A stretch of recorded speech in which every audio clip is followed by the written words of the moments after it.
স্বাদের চানাচুর বানানো হচ্ছে পোকামাকড় মিশিয়ে, তাও আবার প্রকাশ্যে কোনো রকমের বাধা ছাড়াই। সবার প্রিয় মুচমুচে চানাচুর বা চিপস তৈরির এই কার্যক্রমের কথা জানলে হয়তো চমকে উঠবেন।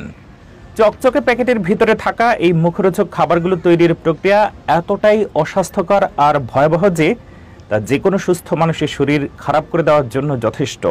এই ধরনের খাবার তৈরির কারখানাগুলোতে যা হয় তা খাদ্য নিরাপত্তা আইনকে বুড়ো আঙ্গুল দেখানোর শামিল।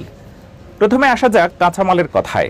চানাচুর বা চিপস তৈরির প্রধান উপকরণ যেমন ডাল, বেসন বা ময়দা বস্তায় ভরে কারখানায় এক কোনায় ফেলে রাখা হয়। দিনের পর দিন, এমনকি মাসের পর মাস ধরে এসব কাঁচামাল খোলা অবস্থায় বা নামমাত্র ঢাকা দিয়ে রাখা হয়। এর ফলে সেগুলো ড্যাম হয়ে যায় এবং পোকামাকড়ের উৎপাত শুরু হয়। কাছে গেলে দেখা যায় ডাল বা বেসনের মধ্যে হাজার হাজার ছোট ছোট পোকা কিলবিল করছে। দেখে মনে হতে পারে ডালের বস্তা নয়, আসলে পোকামাকড়ের ঘর বসতি। কারখানার কর্মীরা এই পোকাযুক্ত কাঁচামালকেই সরাসরি ব্যবহারের জন্য নিয়ে যান। এগুলো পরিষ্কার করা বা পোকা আলাদা করার কোনো প্রয়োজনই বোধ করেন না। এই পোকামাকড় সহ কাঁচামালগুলোই মেশিনে বা বড় পাত্রে ঢেলে দেওয়া হয়। তারপর সাথে মেশানো হয় পানি, লবণ আর সস্তা মানের মশলা।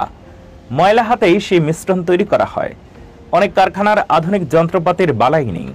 সেখানে কর্মীরা নিজেদের খালি পা ব্যবহার করে একটি ছাঁচের উপর চেপে ধরে, যা থেকে চানাচুরের আকৃতি তৈরি হয়ে সরাসরি গরম তেলে গিয়ে পড়ে।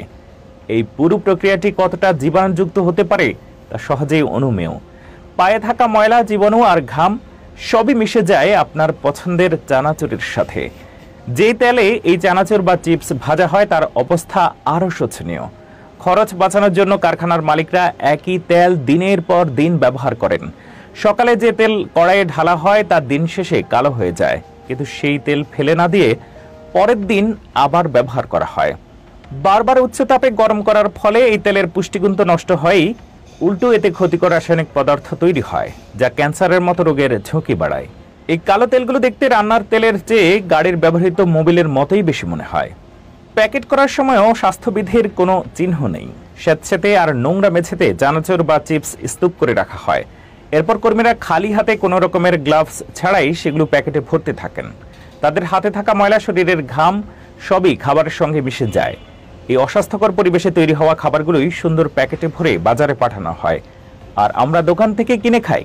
সবচেয়ে অবাক করার মতো বিষয় হলো, কারখানার মালিক আর কর্মচারীদের এ নিয়ে কোনো অনুশোচনা বা উদ্বেগ নেই। অস্বাস্থ্যকর পরিবেশ বা পোকাযুক্ত কাঁচামাল নিয়ে প্রশ্ন করলে তারা ঢিলেঢালা উত্তর দেন। তাদের ভাবখানা এমন যে এভাবেই তো ব্যবসা চলে আসছে। মানুষের প্রতি তাদের এই চরম উদাসীনতা আসলে এক ধরনের অপরাধ। এইসব খাবার গ্রহণের ফলে তাৎক্ষণিকভাবে পেটের পীড়া, ডায়রিয়া, আমাশয় বা ফুড পয়জনিং হতে পারে।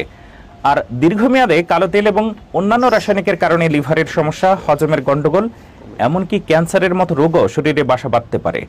বিশেষ করে শিশুরা, যারা এই ধরনের চিপস বা চানাচুরের প্রধান ভোক্তা, তারা সবচেয়ে বেশি স্বাস্থ্য ঝুঁকিতে থাকে।